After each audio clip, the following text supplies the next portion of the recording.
Room में smell आ रही थी और कॉफी बॉईल कर दी इसके अंदर। सो हे गुड मॉर्निंग गाइस। सुबह के बज रहे हैं 6:30 और हम लोगों को हो चुका है 1 घंटे के अराउंड उठे हुए हैं, पर बेड से निकलने का मन ही नहीं कर रहा है। तो अराउंड 5:15 5:30 बजे उठ तो गए थे, बट अभी भी आप देखो हालत कैसी हुई पड़ी है, आवाज़ ही नहीं निकल रही है। अभी तो थकान इतनी ज़्यादा हुई है, मतलब जिस दिन से we left from Meerut around उस दिन भी 4-5 घंटे सोए थे, तो मतलब 3 दिनों से हमारा यही चल रहा है। कल भी रात को 12:30 बज गए थे सोते हुए एंड सुबह 5:15 5:30 बजे उठ गए थे। तो नींद पूरी नहीं हुई है, बट ये है कि एक्साइटमेंट लेवल पूरा है कि आज भी मतलब द्वारकाधीश मंदिर एंड नागेश्वर जी जाना है। प्लस थकान सही में बहुत ज़्यादा हुई है, कुछ करने का मन नहीं कर रहा। अभी भी मन कर रहा है कि बस बेड में पड़े रहो। बस वहाँ पर जो टाइम अलॉटेड है कि इस टाइम पे दर्शन हो जाएंगे अच्छे से, तो बस उसके लिए थोड़ी सी हैसल है। बाकी तो ठीक है, बट ये है कि अच्छे से दर्शन होना ज़रूरी है जब इतनी दूर से आए हैं तो। सो भाई हम फटाफट अब रेडी हो चुके हैं जल्दी जल्दी नहा के। तो ये है कुछ आज का लुक। तो हम लोग निकल चुके हैं होटल से एंड हार्डली वहाँ से था 500 मीटर्स वॉकिंग। तो हम सब लोग वॉक करते जा रहे हैं। सो ये लोकल मार्केट्स हैं एंड यहाँ पे ये मेरे को लग रहा है इंदौरी पोहा और खाकड़ा फाकड़ा जलेबी जो गुजराती डिश होती है वो बहुत फेमस है। एंड हम भी आते हुए एक बारी तो ट्राई करेंगे ही डेफिनेटली, बिकॉज मैंने आज तक कभी ये खाकड़ा और जलेबी मैंने कभी ट्राई नहीं करा है। क्या प्यारा सनराइज़ है।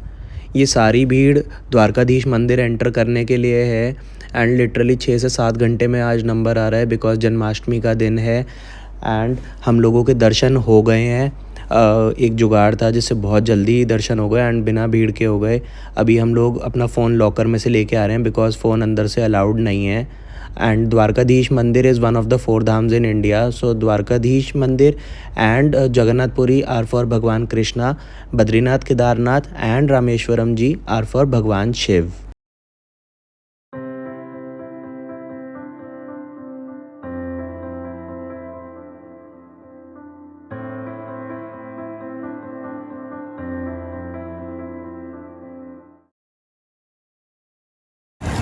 सो फाइनली हम नागेश्वर जी पहुंच चुके हैं, नागेश्वर ज्योतिर्लिंग। एंड 15 से 16 किलोमीटर था ये अपना द्वारकाधीश से।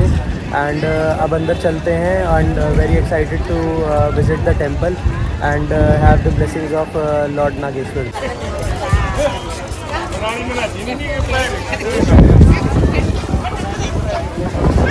दर्शन बहुत ही बढ़िया हो गए, मज़ा आ गया, बहुत पास से हुए एकदम।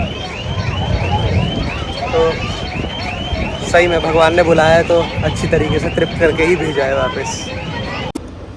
सो गाइस रूम चेक करें, ये अपना लगेज कॉर्नर, ये हमारा washroom and short and sweet सा है एंड बेदिंग एरिया एंड ये हमारा रूम, ये सिटिंग एरिया एंड ये हमारा work station plus hairs the balcony.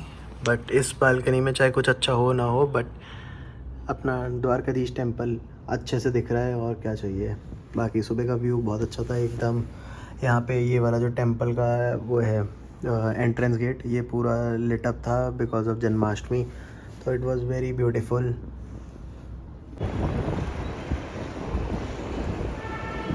ये कितनी प्रिटी लग रही है ना विंडमिल्स जैसे चलती हुई। ये विंडमिल्स चल रही हैं एंड देन ये सी है, इंडियन ओशन।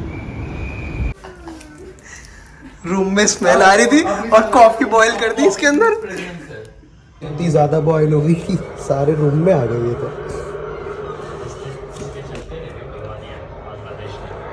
सारे में कॉफी कॉफी। सो हे गुड मॉर्निंग गाइस। सुबह के बज रहे हैं 4:15 एंड हम लोग नहावा के रेडी हो के बस रूम चेकआउट करके अब निकले हैं। एंड रिसेप्शन पे बस सभी फॉर्मेलिटीज़ वगैरह ही कंप्लीट हो रही हैं एंड लगेज वगैरह वापस कार में रखा जा रहा है। And we are heading back to our places Meerut and Ludhiana. And ये जो आप मेरे पीछे देख रहे हैं this is Dwarkadhish temple's entrance gate.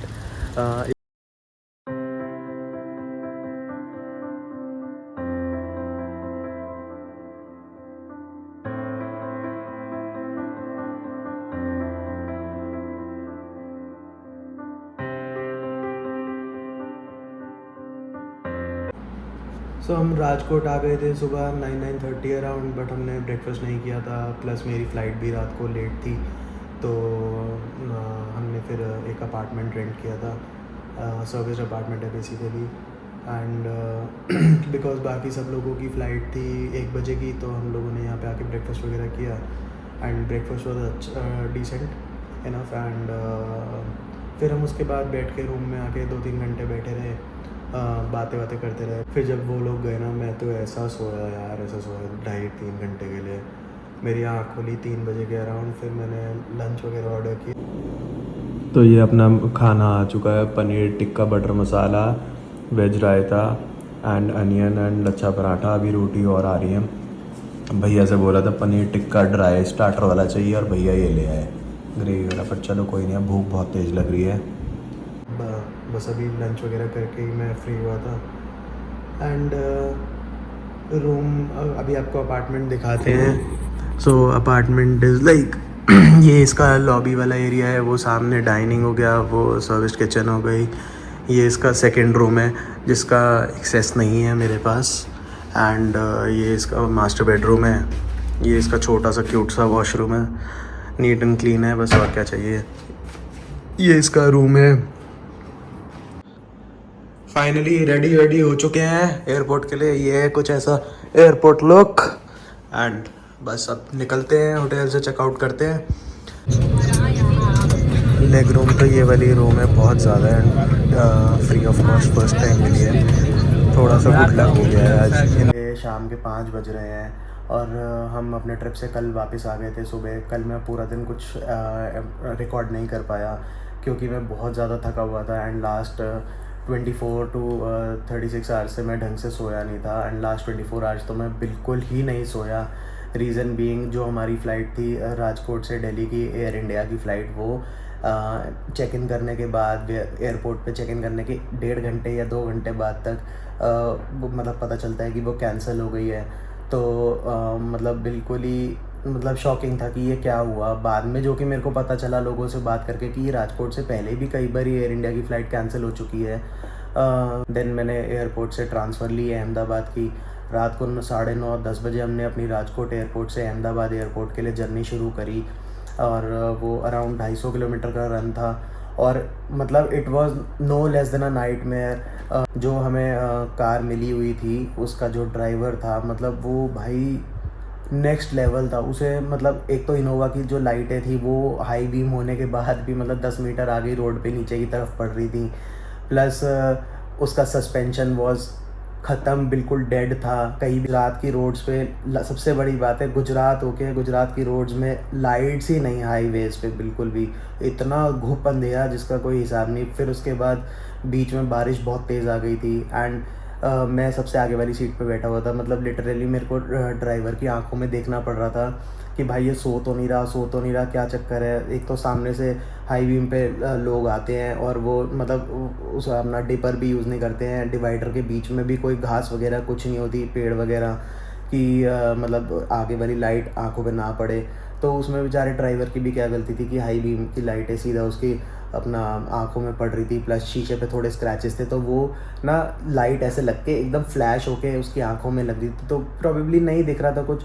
और लिटरली बता रहा हूँ, हाईवे पे हम लोग 50-60 की स्पीड पे चल के आए हैं। हमें 6.5-7 घंटे लगे हैं वहाँ से पहुँचने में, राजकोट एयरपोर्ट से अहमदाबाद एयरपोर्ट आते हुए। और मैं लिटरली 1 मिनट भी नहीं सोया, मतलब 1 मिनट भी नहीं सोया, इतना डर लग रहा। बहुत ही ना स्कैरी ट्रिप था वो अहमदाबाद एयरपोर्ट तक का। फिर मैं अहमदाबाद एयरपोर्ट पे आके मतलब 1.5 घंटा पहले पहुंच गए थे फ़्लाइट से।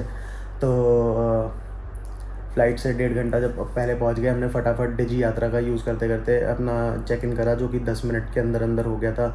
एंड फिर हमारे पास थोड़ा टाइम था, तो मैंने लॉन्च में बैठ के थोड़ा बहुत कुछ खाया एंड रेस्ट किया। 2 घंटे वाली फ़्लाइट 1 घंटे की हो गई। प्रोबेबली ATC में ज़्यादा रश नहीं था क्योंकि 300 फ़्लाइट्स कैंसल्ड थी। और एयरपोर्ट से निकलते ही मैंने फटाफट कैब बुक करी और मैं सीधा 1.25 घंटे के अंदर मेरठ पहुंचा, क्योंकि उस दिन भी रोड पे ट्रैफिक नहीं था, तो वो बहुत बढ़िया हो गया। मैं पूरे रास्ते सोता हुआ आया हूँ भाई, पूरे रास्ते। और लिटरली काफ़ी टाइम बाद ऐसा था कि मैं 1.25 घंटे में एयरपोर्ट से घर आ गया। मतलब ओवरऑल लास्ट वाला एंडिंग पार्ट जो ट्रिप का था ना, बहुत टायरिंग था, बहुत ज़्यादा। तो मैं आते ही बस घर पे 3-4 घंटे सोया। फिर मेरी ऑफिस में कल लीव भी नहीं थी, तो मैंने अपना स्ट्रेच करके कल का अपना दिन कवर अप किया था, सो दैट मेरी लीव ख़राब ना हो। और फिर आज सैटरडे सुबह से मैं थोड़ी अपनी नींद पूरी कर रहा था, फिर